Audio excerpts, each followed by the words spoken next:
Ang aking session sa inyo ngayon ay magsalita ng katotohanan.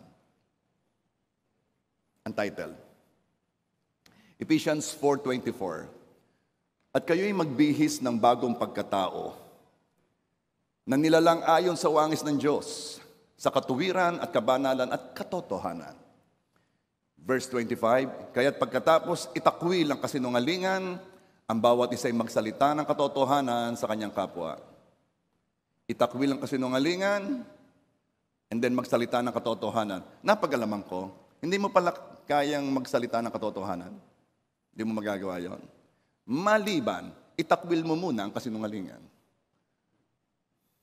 You have to decide na ayaw ko na magsinungaling.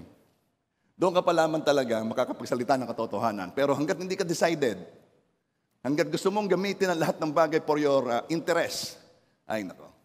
So, first character of the new man ay hindi siya sinungaling. Actually, meron pong pagsisinungaling na acceptable. If you are protecting others or yourself, tulad ng ginawa ni Rahab, na upang iligtas ang mga espiya ng Israel na pinadala doon ni Joshua sa Jericho, nalaman nila na meron doong espiya, itinago ni Rahab yung mga espiya at nagsinungaling siya doon sa mga humahabol. Sinabi, nakaalis na. Wagkat yun naman pala yung nakatago. So, yan yung pagsisinungaling because you're protecting someone from harm. Ano pa yun?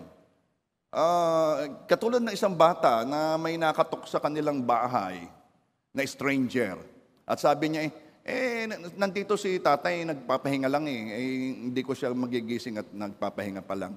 Pero wagkat wala naman tao doon, wala siyang kasama. So, yung bata wants to protect herself. And that is acceptable. Ano? Kapag hindi mo muna sinabi ang tunay na selling price para mas tumubo pa, actually that is expected. Oo, yung magkano yan? Ala, 650, tapat na. 5 na lang. Wala na akong tubo dyan Abay, ba't ka nagbebenta ng walang tubo? Kaya naman sila naghahagel kasi para bagang expected na hindi sasabihin noon ng kanyang puhunan. Ba't naman niya sasabihin ng puhunan niya, no? Kaya medyo, magkano yan, 650? Bawasin naman ang tubo. Hindi naman malaki ang tubo ko Siyempre, yun yung mga perspective. Those are lies na expected. I mean, hindi natin inaasahan sasabihin nilang totoong presyo. Pero almost lahat ng pagsisinungaling, hindi na acceptable. Naalala ko si Dennis nung bata pa nagpunta sa kanyang lola. Sabi noong lola, Dennis, pahinging candy. May kinakain si Dennis. Bata pa si Dennis. Sabi ni Dennis, may laton ine. May laton ine. May lason ere. Kaya yun ay naging pangalan niya. Aren, may laton ine. Ayaw magbigay, di nagsisinungaling. Alam mo? Merong pagsisinungaling na cute.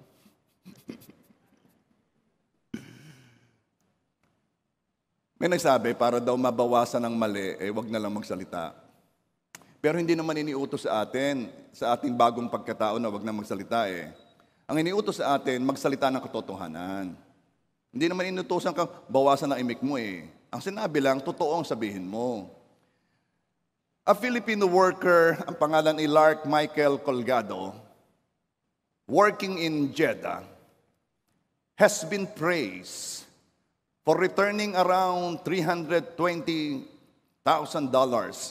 Nakita niya sa tabi ng ATM machine.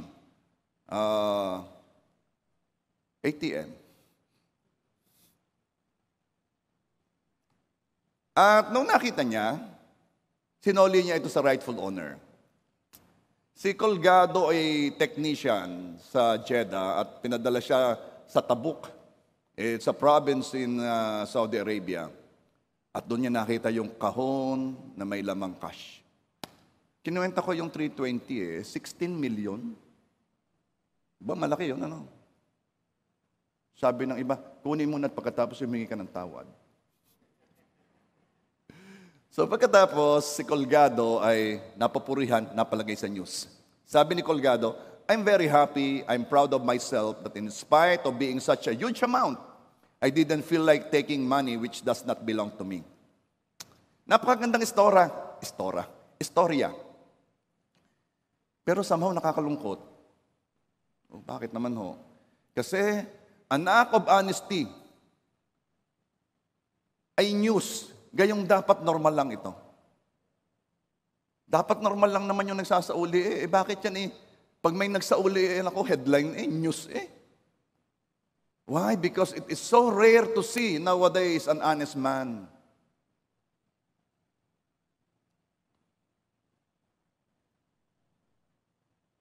Some people are so used to lying. Parang way of life na. Di na nakukonsensya kapag nagsisinungaling. At dahil sa kanyang paulit-ulit na pagsisinungaling, darating ang panahon, hindi na niya alam ang katotohanan. Ang tandaan na lang niya, yung sinasabi niya na kasinungalingan. That's the problem with lying Nalilimutan mo na ang totoo. Ang naaalala mo yung pinagsasabi mong lies. At sa halip na normal lamang ang pagsasabi ng truth, we have to demand pa. We have to demand from people the truth. Utang na loob, sabihin mo ang totoo. Ano ba talaga? Kailangang manumpa pa ang isang witness. I promise to say the truth and nothing but the truth, so help me God. Mag-a-under oath pa upang kung halimbawa napatunayan nagsisinungaling ay pwedeng parusahan. Sobra ng ginagawa natin, makuha lamang ang katotohanan. Why? Hindi na kasi normal. Lying should not be the norm. Actually, our body goes against lying Kaya pag sa lie detector test, may kinakabit sa iyo, to measure yung blood pressure, yung iyong paghinga, respiration, ang iyong pulse rate, mine-measure ang skin conductivity. Basta meron niya mga sensor. Tinitingnan doon ang small amount of inconsistency pag nagtanong sa iyo kung ikay nagsisinungaling. Of course, hindi yun accepted sa court dahil meron talagang mahusay magsinungaling. Pero the point is this, may nababago sa ating sistema kapag tayo nagsisinungaling. The question, bakit rampant ang lying? Bakit way of life na? Bakit sasabihin pa ng Diyos, ito na ang iyong bagong pagkatao, bihisin mo ang bagong mong pagkatao, itakwil mo ng kasinungalingan, magsalita ka ng katotohanan. Because this is the reason. The world is ruled by a being whose nature is lying. The Bible says he is a liar and is the father of lies. Siya ang ama ng mga tao sa sanlibutan. He is our enemy. He is the devil. His name is Satan. Siya ang ama ng sanlibutan. At ang kanyang nature ay pagsisinungaling. Okay, John 8:44.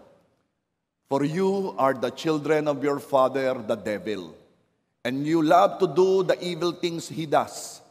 He was a murderer from the beginning. He has always hated the truth because there is no truth in him. When he lies, it is consistent with his character, for he is a liar and the father of lies. Normal kay Satan na magsinungaling at manlinlang. Siya ang original na mambubudol. Basta kasinungalingan, si Satan ang author noon. At basta truth o katotohanan, si Jesus yon. John 14 verse 6. Jesus said to him, I am the way, the truth, and the life. So basta ang sinasabi mo'y katotohanan, it shows na ang Father mo ay si God. Pag ang sinasabi mo'y kasinungalingan, it shows na parang ibang Father mo. Si Jesus ang truth, bumaba siya sa lupa, at lahat ng tumanggap sa Kanya ay iniwan ang kanilang dating ama at lumipat sa pamilya ng Diyos. Lahat na tumanggap kay Jesus, may iniwang kang pamilya at may pinuntahan kang bagong pamilya. You are the children of God. Let me read it to you. John 1 verse 12 and 13.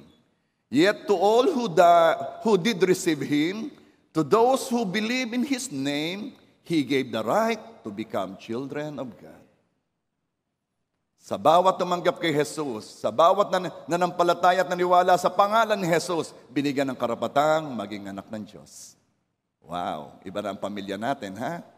Tayo magkakapatid, isang ating Ama, si Father God. Pero pinanganak tayo na different way, John 1:13. Children born not of natural descent, nor of human decision or husband's will, but born of God.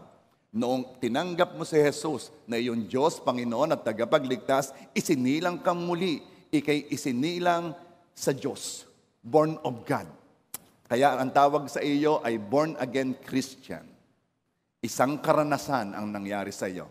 Now, ang Father mo, si Father God, ay hindi nagsisinungaling. Hebrews 6:18, it is impossible to God for God to lie. Imposible.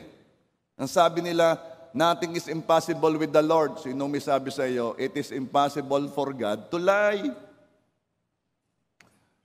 Our Father is a Father who hates lying. Hindi lang imposible sa Kanya ang magsinungaling, kinamumuhian niya ang pagsisinungaling. Let me read it to you again. Proverbs 6:16, 17, 18, 19. These 6 things the Lord hates. Yes, 7 are an abomination to Him. Sabi ko, ano gayon? Sabi, unay, 6, tapos naging 7. Malalaman niyo kung bakit. Verse 17. Sinimulan na. A proud look. Yung mga mapagmataas. A lying tongue. Yung nagsisinungaling. Hands that shed innocent blood. Ayaw ng Lord ng murderer. Verse 18. A heart that devises wicked plans. Ito yung mga premeditated bang mga masasamang gawa. Yung pinagplanuhan talaga. O ayaw ng Panginoon yan. Bakit? Kasi may nagkamali lang eh. Pero meron nagkamaling talagang planado. Ayaw na ayaw ng Panginoon. Feet that are swift in running to evil. Yung mga bilis namang magkasala, walang kalaban-laban man lamang, walang. And number 19, a false witness who speaks lies. 2 beses sinabi ang lying, a lying tongue, and a false witness who speaks lies. Kaya pala 6 naging 7. Dahil yung lies pinagdalwa. Para mas maunawaan natin kung gaano ka-hate ni Lord ang lying. And one who sows discord among brethren. Yan, ayaw din ni Lord ng mga chismoso-chismosa na nagkokos ng pagkakagalit ng mga magkakapatid. Pamilya tayo eh. Now, as children of God, we should also hate what our Father hates. Dahil iba na nga ang ating Ama eh. So kung anong kinamumuhian ng ating Ama, kinamumuhian din natin yon. Dapat. We should put off falsehood. Itakwil ang kasinungalingan. Now, as what I've told you a while ago, hindi ka makakapagsalita ng katotohanan hanggat hindi mo muna itatakwil ang kasinungalingan. Yung ayaw mo na. Hindi mo gagamitin ang kasinungalingan to serve your purpose. Okay. Kayo mag-alala ha, para itong halo-halo. Habang lumalalim ay sumasarap.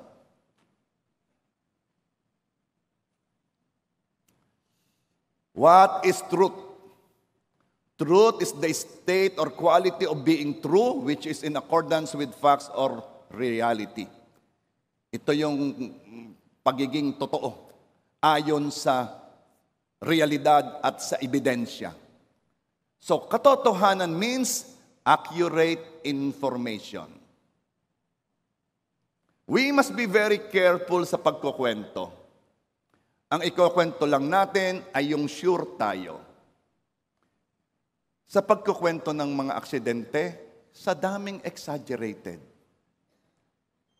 Ha? Kung nakita mo ka daong, oo, ay ilan ang ano eh. Ayaw ko na sabihin, cut. Huwag kat, nung nakita mo naman eh, 2 makina lang pala ang namatay. Tsaka yung mga nagkukwento yung baka, alay baka ganyan, tsaka sa palagay ko'y ganyan. Huwag mo na nga sabihin. Pag ako'y may, pag ako'y may kausap, palagay mo naulan sa Maynila. Ay, baka hindi naulan. Para mo sinabing pareho lang ang ating alam. Sa bagay, ba't naman ako'y nagtanong? Paano niya malalaman? Wala naman siya sa Maynila. Siguro ang pinakamadali, tatawag ka sa nasa Maynila, naulang gadi yan. Yun. Ay, ayos yung dalawa eh. Sa palagay mo naulan sa Maynila. Ay, sa palagay ko hindi. Ano sa palagay mo? Wag na kayong mag-usap. Walang nangyayari sa usapan ninyo.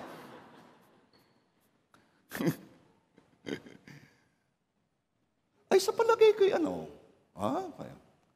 Be very careful sa pagpo-forward ng mga articles, videos sa social media. Why?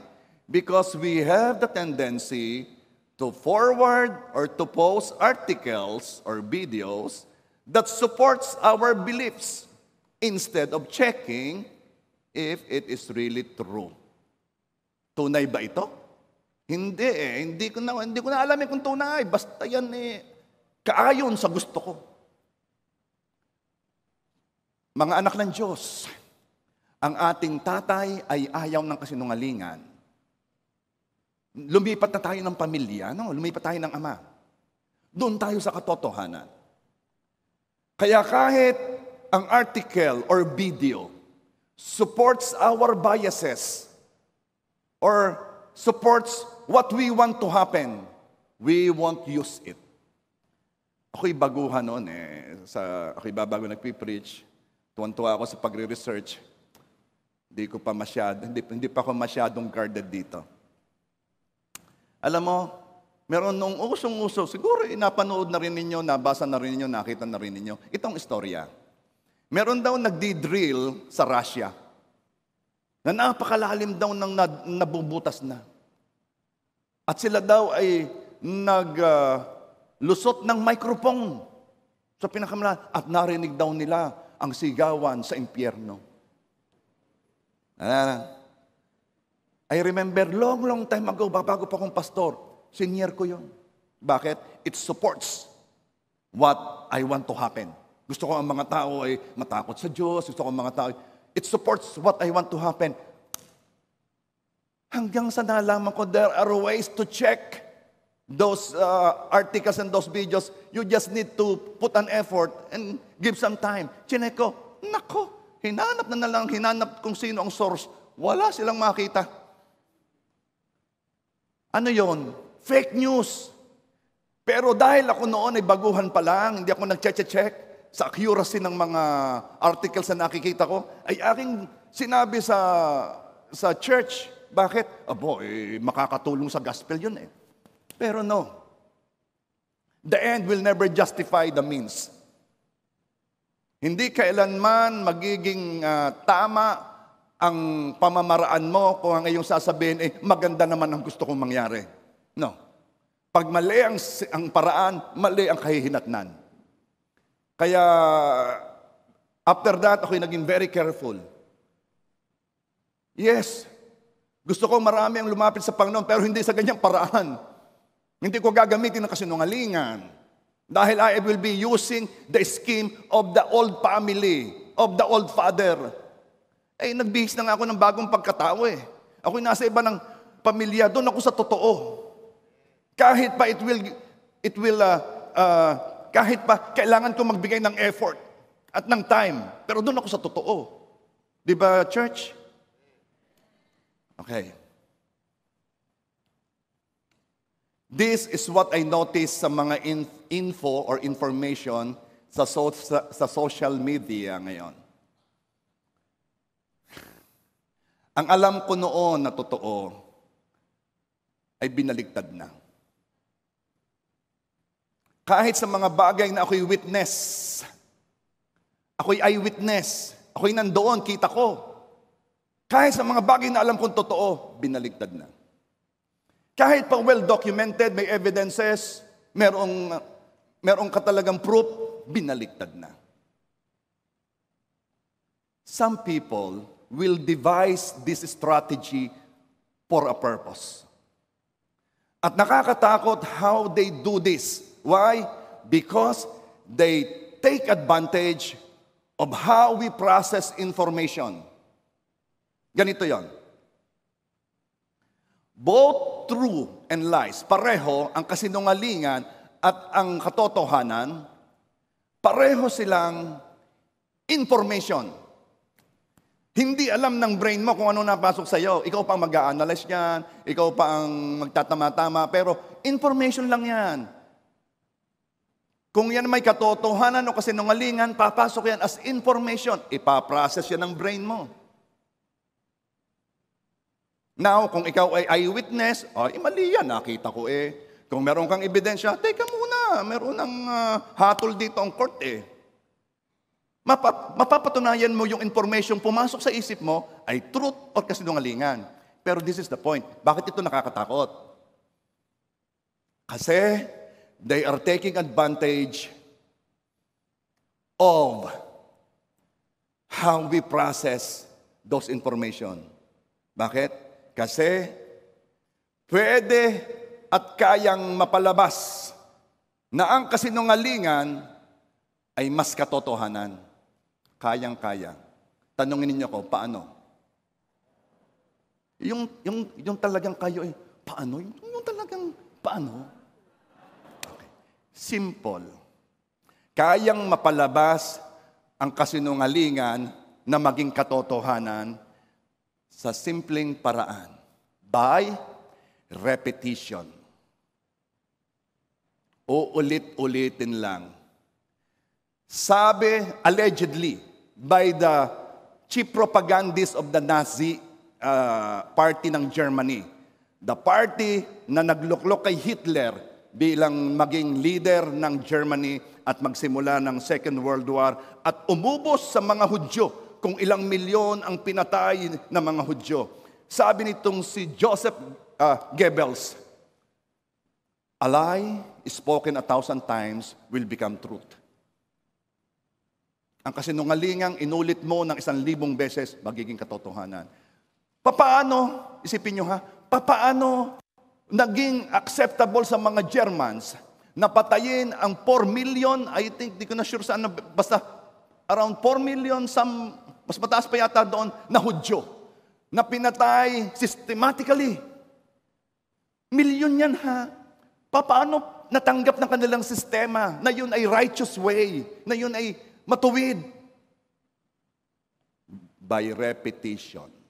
Paulit-ulit na sinasabing ang mga Hudyo ay scum of the society, ang mga Hudyo ang problema ng society. Paulit-ulit, hanggang naniniwala ng mga tao.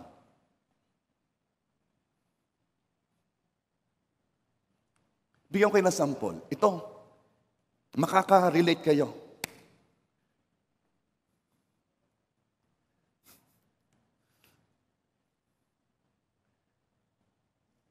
Sino sa inyo ang naniniwala na ako'y pogi?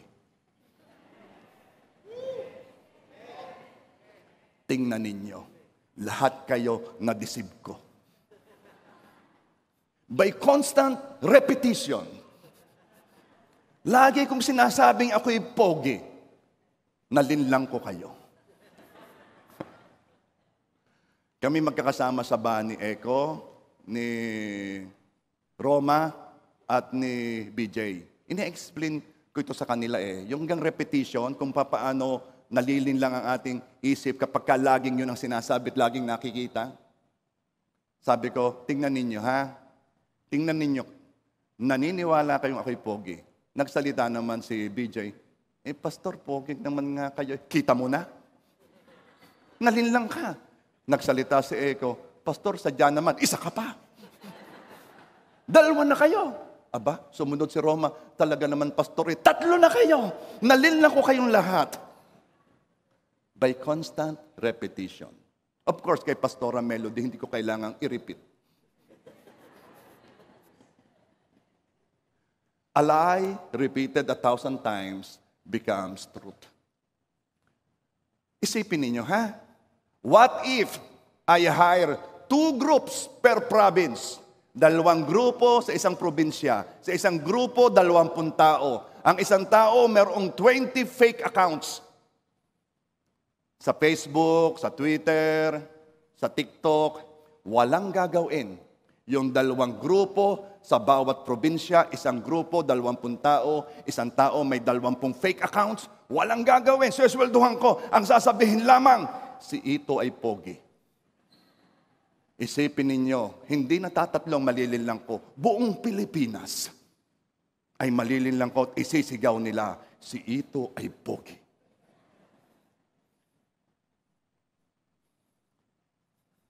Malalim yun, ha, yung aking example na yun. Hukayin ninyo, ha? Hukayin ninyo, ha?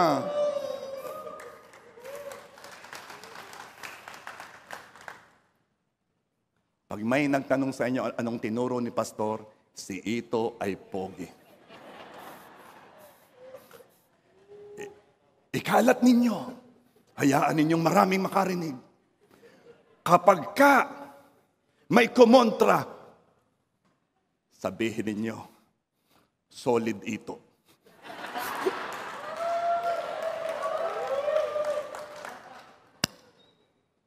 Okay? Behave. Nasa church tayo. Ephesians 4:14 and 15. Then we will no longer be immature like children. We won't be tossed and blown about by every wind of new teaching. We will not be influenced when people try to trick us with lies so clever they sound like the truth. We will not be influenced when people try to trick us with lies so clever they sound like the truth. Isipin ninyo, napakamapanlin lang ng sinabi ko. Parang totoo. Dahil sinabi ko, si Ito ay pogi.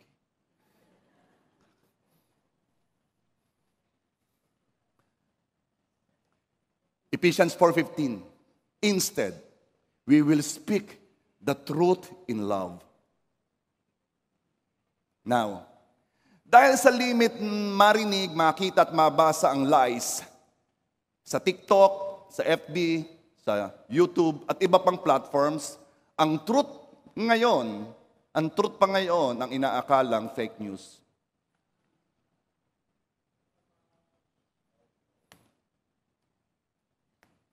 Isa ito sa kinamumuhian ng Diyos.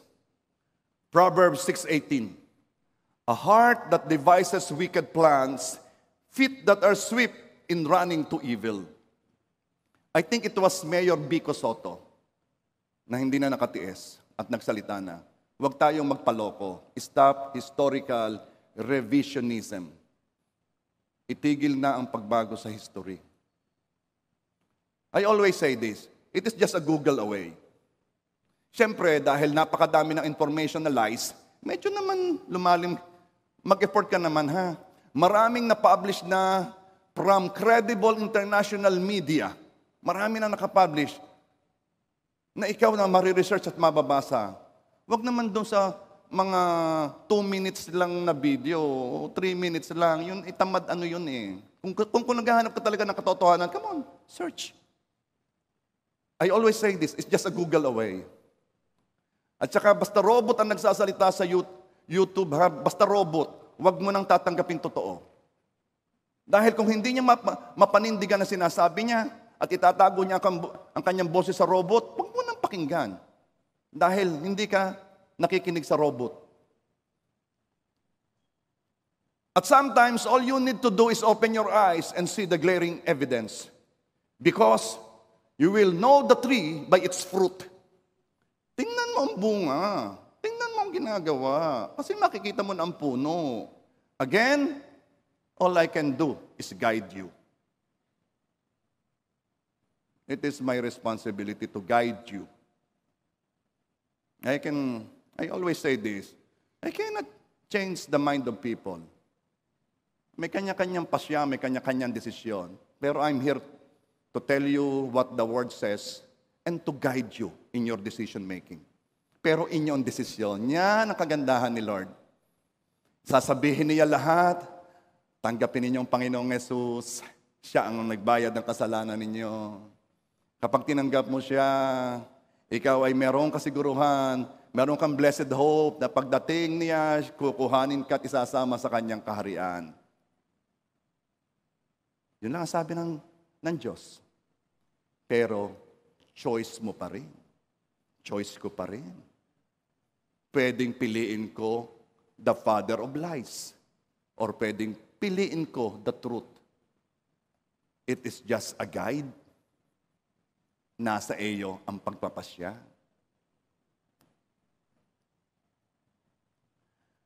Kung talagang mahilig kang mag-forward ng mga nababasa mo sa YouTube, sa Facebook, children of God, it is your responsibility na mag-research because you are after the truth. Dahil ang Diyos mo ay Diyos ng katotohanan. Ang Diyos mo hates false witnesses who speaks lies. Ito ang sabi ng Proverbs 6:19, a false witness who speaks lies and one who sows discord among brethren. May ipapakita ako sa inyo dito, kayo na ang humusga. Ito'y nakita ko sa Facebook. Of course, humingi naman ako ng permiso sa kanya. Kindly show the post I saw in Facebook.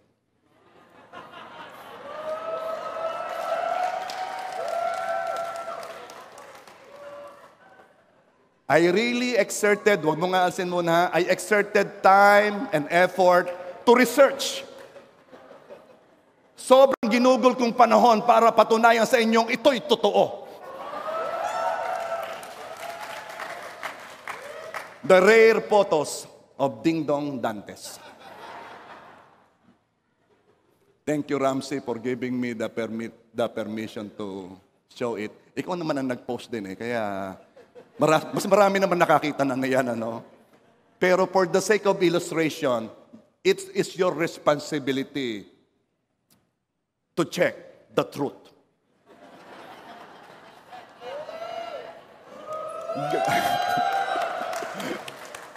Gamitan naman ninyo ng inyong analysis. Walang pagkakaiba.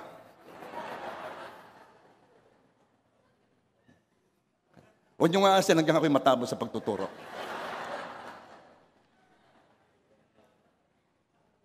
Be discerning.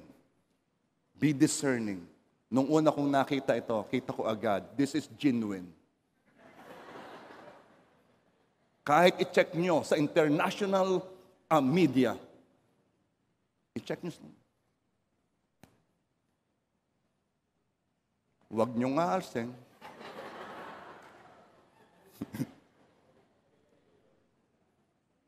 Maniwala kayo sa ipinapangako ko. Sa loob ng 6 na taon na ipapakita ko yan, maniniwala kayo.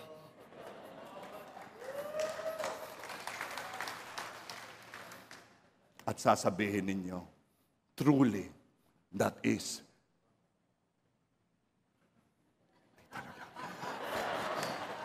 Alsin na.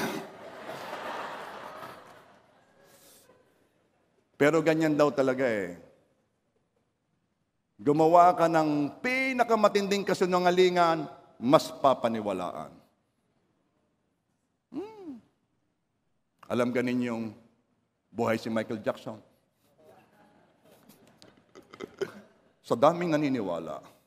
Urban legend. Anyway, may nagsisinungaling para mapaganda ang kwento, para mas matindi ang dating niya.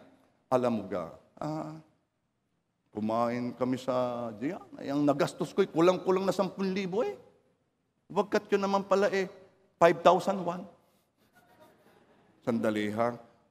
Tama naman na kulang-kulang sa 10,000. Pero mas accurate kung sasabihin mong higit ng kaunti sa 5,000. Yun ang mga kwentong kala mo hindi nagsisinungaling pero nagsisinungaling What for? To show an image which you are not. To hide your insecurities. Ba? Sabi ni Edwin, nakita ko naka-Amerikana. Sabi, ano nga yung term? Bisting-bistiga. Ano nga yung term? Bisting-biste. Alam nga yung bisting-biste? Pag hindi nyo alam, hindi kayo taga Batangas. Bisting-biste. Sabi ko naman, binili sa palengke. Bakit? Wala ba akong tinatago? Alam nga, masabihin ko, binili ko sa Alabang. 25K, kurbata pa lang. Ay, tunay naman. Ay, sa masabi ko, gayon, ako gayon nadagdagan. Nakita lamang ang aking insecurities. May nagsisinungaling para ma-please ang kausap. Sa kagustuhan, wag makasakit, nagwa-white lies tayo. And white lies are very deceptive. Kasi, akala mo hindi lies, kasi white. Pastor, nagustuhan mo ba yung suman na pinadala ko sa iyo? Oo. Kinabukasan, 3 ng suman pa ang dumating. Dapat sinabi ko nang hindi ako nakakain ng suman yung mahaba. Ang kinakain ko yung tamales. Ay, sa kagustuhan kong mapasarap ang kanyang pakiramdam at ayaw kong maka-open. Oo. Ay, nanigas na sa rep.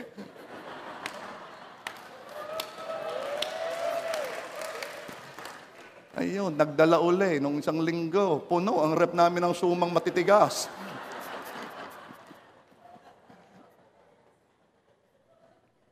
Iba naman ay nagsisinungaling para maiiwas sa sarili sa embarrassment o sa hindi magandang katatayuan. Ay dumating, mga alas 11:45. Kain na kayo. Hindi, Mare, nakakain na kami. Hindi, kain kayo. Busog na kami, nakakain. Ay kasama yung anak, saan tayo kumain?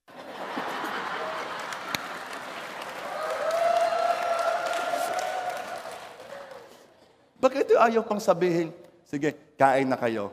Okay lang kami. Hindi. Sure. Okay lang. Yun. Alam mo, problema doon eh.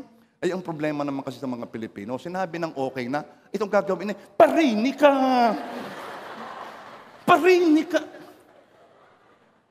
Ang mga Pilipino talaga, ayaw nang kumain. Kaya tingnan mo, tayo nagtatabaan. Ay, sabing okay na, talagang bibigyan. Kayo nakapunta doon sa nagpapakain, ay kayo tapos na, ay nilalagyan pa kayo ng kanin. Kain pa! Ngaling-ngali ko sabihin, Aw!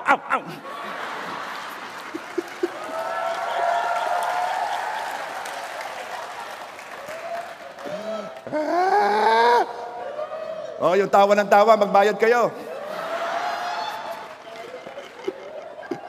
Ang napasukan ninyo ay, Comedy Central.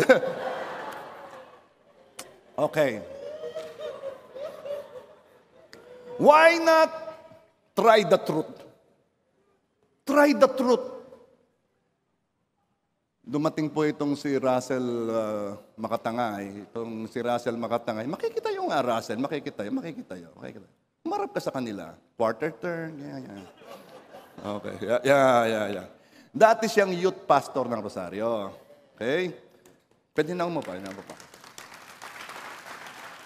Kalalabas lang niya sa quarantine. Lumayo ka. Kalalabas lang niya sa quarantine galing sa Amerika. Okay? Para kong anak. Ngayon ko lang sinasabi, noon di ko masabi, dahil mas gusto ko barkada eh. Pero napag-alaman ko, di talaga eh. Di tayo magiging barkada. Bakit? Kasi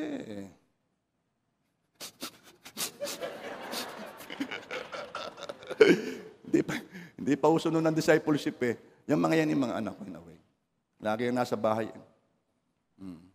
Nauubos ang aking orange juice. Okay. Umattend yan ng birthday ko. 50th birthday. Di ba? 50th birthday. That was 2 years ago, no? 2 years ago. Bagong mag-pandemic. Every time I say that, you say amen. Because I am telling the truth. Okay. Yan po ay, pag ako'y napunta sa Amerika, yung nakikipagkita sa akin. Nasa airport pa lang ako sa Maynila, naroon na yan. Kasi dati siyang nasa immigration, doon siya nagtatrabaho. Anyway, nahaba ang pagpapakilala sa iyo. Yan po si Russell ay nagsabi sa kanyang boss, nung siya nagtatrabaho pa dito sa Pilipinas. Ang sabi niya, ay ako'y a-absent. Kasi bawal umabsent ng walang dahilan eh. Ang dapat ng mga dahilan ng pag-absent ay sick leave. Yung may sakit. Maaari ka naman lagi na lang may sakit. Di sinabi niya, totoo birthday ng ninong ko. Ako i-attend. Hindi naman pwede yung gayong reason na sa kumpanya. Na-absent ako, bakit? Birthday ng pamangking ko. Birthday. Ayun ang reason niya, birthday ng ninong ko. Ang sabi niya, di mangyari na kung anong consequences Kaysa naman sa akin magsinungaling. Hindi naman siya naalis Okay lamang. Minsan kasi takot na takot tayo magsinungaling Dahil baka doon sa may mangyayaring pangit, consequences. Pero pagpalagay na, try the truth. Pagka mayroong nagpapakounseling sa akin, ano pong sasabihin ko? Lagi ako nandoon. Sabihin mo totoo. Paano po pag sinabi ko po, totoo, ito po, mangyayari, ito po, mangyayari, ito po. Bakit sa akin ka nagtanong? Alangan naman sabihin ko magsinungaling ka. Iba naman ang tatay ko. Ang tatay ko ay tatay ko ng truth. Imposible sa kanya magsinungaling Kaya talaga ako'y puugi. A lie spoken 1,000 times will become the truth. At kung may consequences man, ang pag-absent niya, handa na siyang tanggapin yon kaysa magsinungaling. Tanda ko yun. Yung mga ganyang bagay, na-stick yun sa aking mind. Gusto natin ang katotohanan. Gusto natin kumilos sa katotohanan. Ayaw natin mamuhay sa kasinungalingan. The purity of truth. Hindi mo ito pwedeng dagdagan para lalo pang maging truth. Hindi mo ito pwedeng bawasan at akalain mong hindi mababago ang truth. Pag binawasan mo ang isang pangyayari, isang sitwasyon, isang issue, hindi na truth yan, binawasan mo Napaka-pure ng truth. And there is only one truth, the rest are lies. Hindi pwedeng, hindi, kanya-kanyang paniniwala yan. Anong sabi siya, kanya-kanyang paniniwala yan? Sabi ni Jesus, I am the truth. Sige, kanya-kanyang paniniwala, pero hindi lahat pupunta sa langit. Bakit? Kasi kailangan ng paniwalaan mo, truth. Sabi ni Jesus, I am the truth. Now, pagbali-baliktadin mo man ang tanong, hindi mo kayang lituhin ang taong nagsasabi ng katotohanan. Ganyan daw pala pag nag-iimbestiga Paulit-ulit ka lang, paikot-ikot ng tanong. Pag nagsisinungaling yan, sasabit yan. Sanay ito si Russell nung nasa immigration, magtatanong. Yung ka namang mga mag-abroad, sabi, tourist. Alam naman nila, sa profiling pala. Ilang tanong, sabit na Mamay nasa holding area na. Okay. Ako'y na-hold. Ito'y alam ng iba. Na-hold ako sa immigration saan ang ating port of entry? Detroit. Na-hold ako sa immigration. Noon kasi nagpapalit balat ang aking skin. Napagkamalan nilang binabago ko ang aking identity. Akala nila ay itinatago ko at gusto kong maging Dingdong Dantes. So, madalit sabi, pagka-fingerprint, dinalan ako sa holding area, wala namang sabi-sabi kung bakit. Di naghihintay doon si Denise, si Nayayan, si Melody. Hindi rin nila alam kung bakit. Basta dinadalan ako sa holding area. Ang mga kasama ko doon ay mga Middle Eastern, yung mga Jordanian, Saudi, Iraqi, ganyan. Mga tingin sa amin yung mga terrorist. Nakaupo kami ganyan. At least, may Pilipino. Sabi sa akin, kabayan, ba't ka narito? Sabi ko, hindi ko alam Ay, ikaw. Ito ang sabi niya. Tinanong daw siya kung may dala siyang in commercial quantity. Sabi niya, wala. May dala pala siyang 10 dosenang t-shirt. At nagpagawa ang kapatid na mayroong laundry services sa Amerika at dito nagpa-print ng t-shirt. Pang-giveaway. Sabi niya, wala daw. Kita na naman sa x-ray. Itinanong ulit, may dala ka bang anything in commercial quantity? Wala. Binuksan. Nakita ang t-shirts. This is the point. Sabihin lang naman niya, may dala akong 10 dosenang pamigay. Well, it's in commercial quantity. Okay, I will pay. How much? How much will I pay? Alam mo, nagsinungaling, nadala doon, alam mo, napabalik siya. A to A. Nagpunta sa Detroit, pinabalik na ng Maynila dahil nagsinungaling. Sabi ko, ano mahirap sasabihin na nang dala mo'y ganon. So, to make a long story short, kami ay nakaupo doon, ay wala naman akong itinatago. Nakaupo kami. Nakatingin sa akin yung immigration officer na nasa table. Nakatingin sa kanyang monitor, tapos titingin sa akin. Ako na may nakatingin all the while kasi gusto ko malaman bakit ako nandito. Ganyan. Mamaya habang nakatingin sa akin, tatawagan ako ng kung ano-anong mga pangalan. Fahid. Mga pangalang Middle East. Kung ano mga sinasabi. Sabi ko, ano sasabi nito? Diba? Yun pala, natingin ng mga kamukha. Yung may mga record at titingnan kung ikaw yun. So madaling sabi, after a while, ang sabi lang sa akin next time, bring your old passports para additional identification. Okay? Anong ibig kong sabihin? Kahit ako'y tanungin doon ng paikot-ikot isa naman ang sasabihin ko, ako'y si Ito since birth. Miski pa. Tapos, Fahid? Are you Fahid? Anong Fahid? Pahidang kita diyan ng...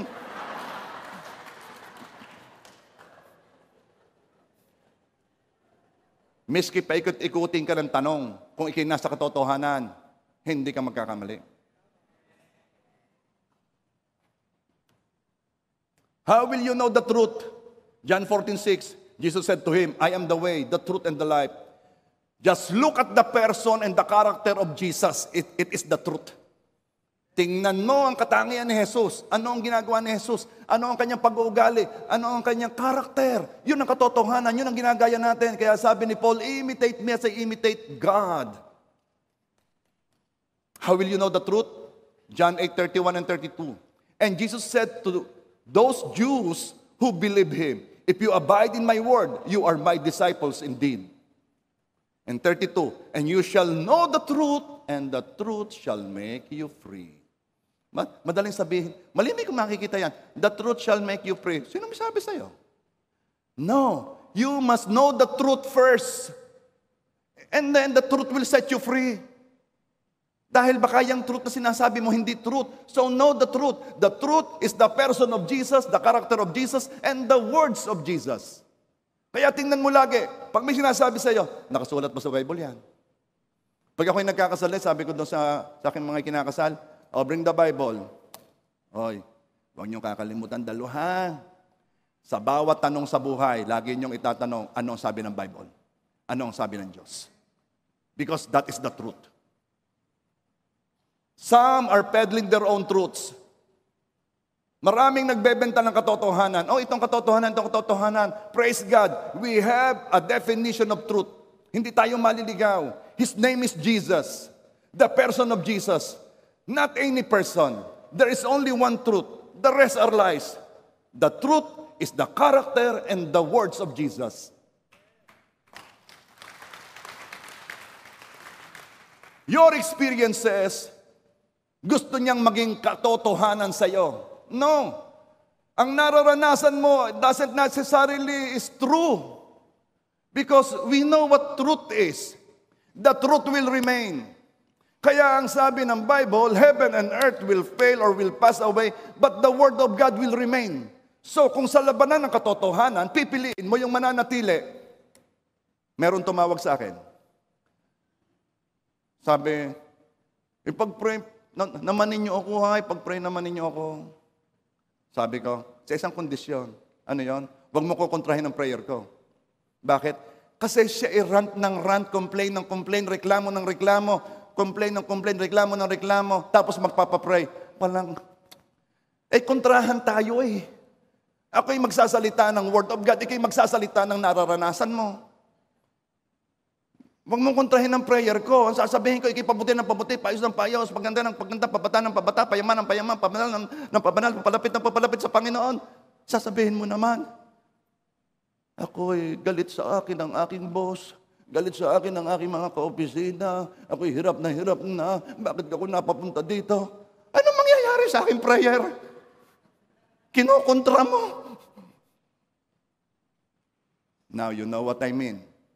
There is a truth higher than what you are experiencing. Yon ang gusto nating, yon ang pinaniniwalaan, yon ang magaganap. Maaaring ngayon nararanasan mo yan. Pero, as you believe in Jesus, as you believe in His Word, the truth shall remain. Mawawala yung nararanasan mong yan, may matitira at yun ang katotohanan. Yun yung mga pangako ng Diyos.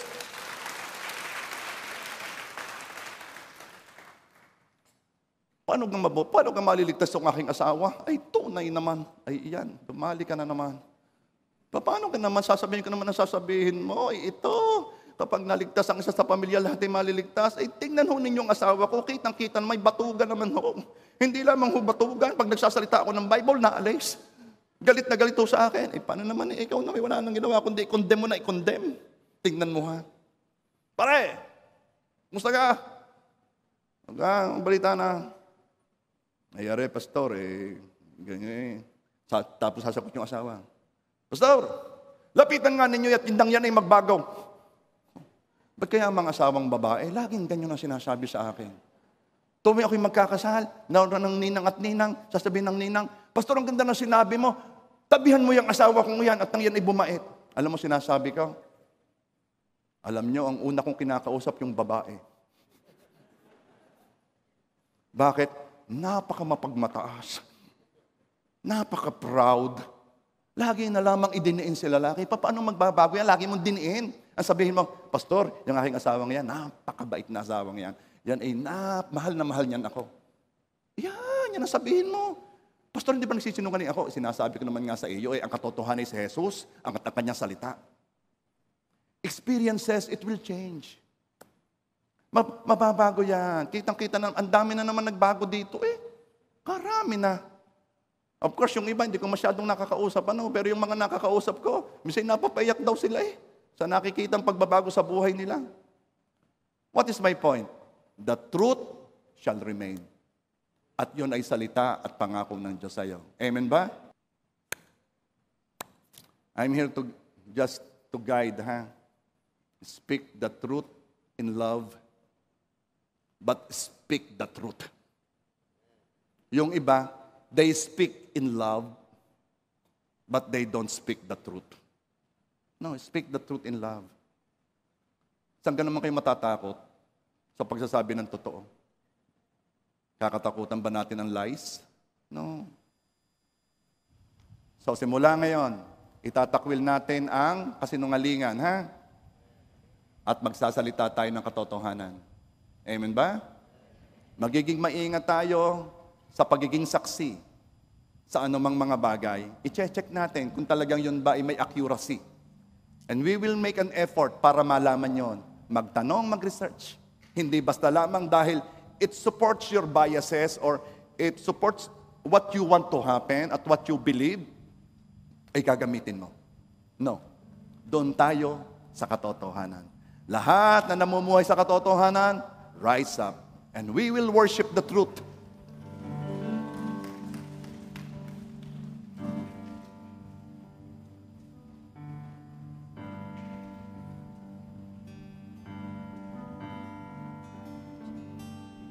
How great is our God? Sing with me, how great is our God? And all will sing, how great is our God. Come on, we'll sing, how great is our God. How great is our God? Sing with me, how great is our God? And all will see how great is our God.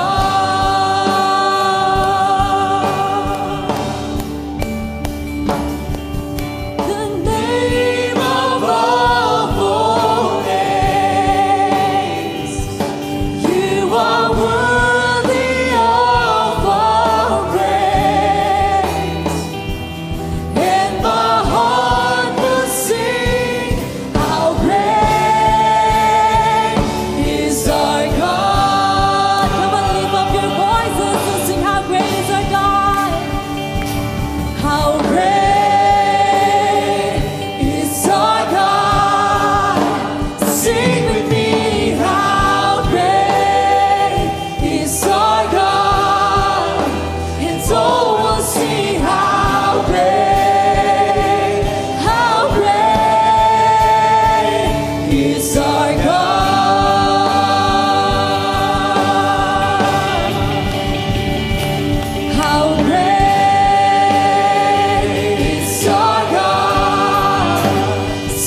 how great is our God.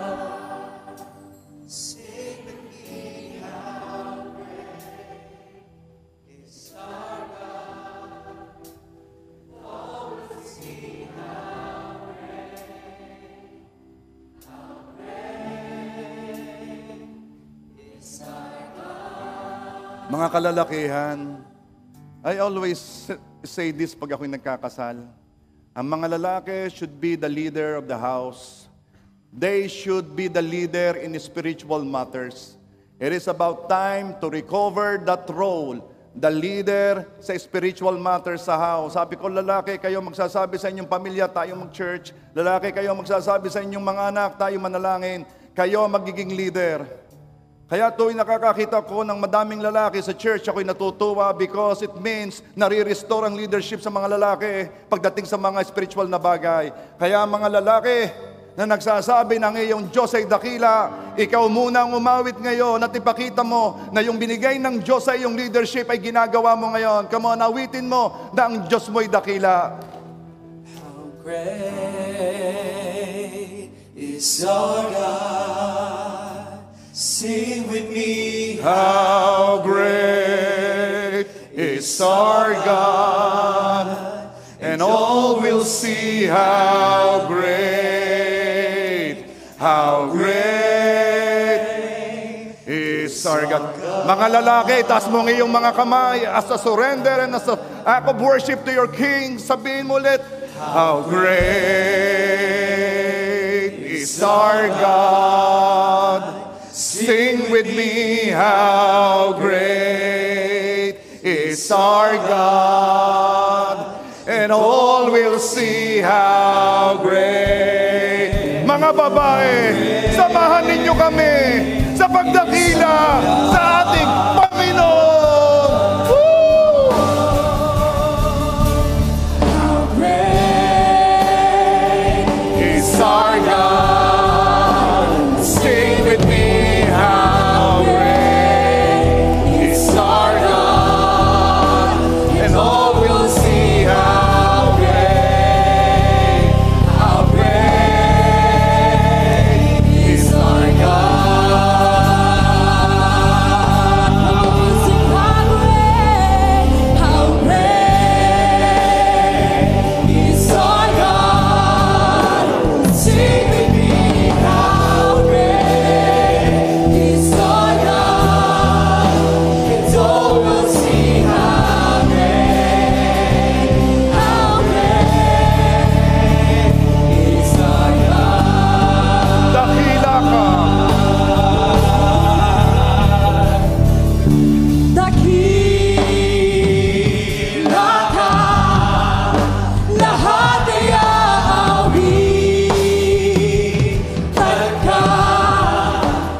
Taas mo mga kamay mo. Alam mo ba, pag ang kamay natin ay nakataas, it is an act of worship. It is an act of surrender. It is an act na kung saan ay sinasabi mo, merong mas dakila kaysa sa akin. Merong mas dakila kaysa sa sino mang. Merong mas dakila kaysa sino mang presidente, kandidato, leader. Merong mas dakila at yun ang karapat-dapat itaas.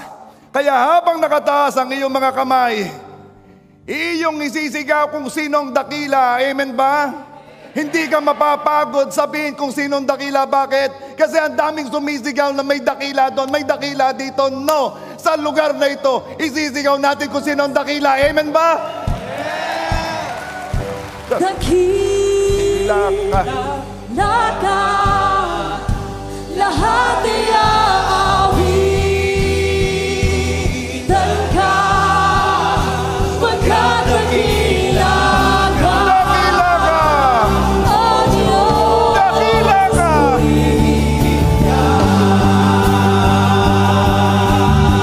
Dakila ka! Dakila ka, Yes! O Diyos. Yes! Dakila ka! Oh Diyos! Dakila ka! Dakila ka!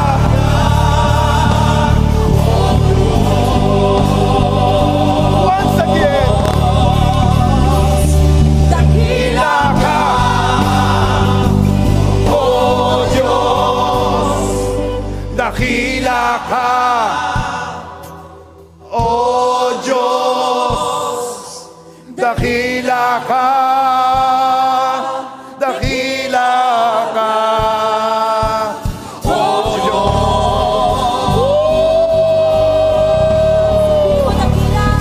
dakila ka, Oh Diyos, dakila ka. Oh Diyos, dakila ka. Dakila ka.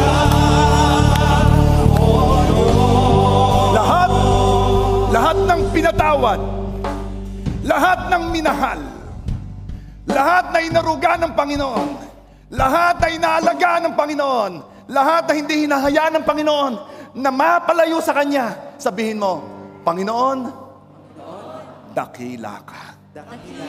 Palakpakan mo si Lord, come on.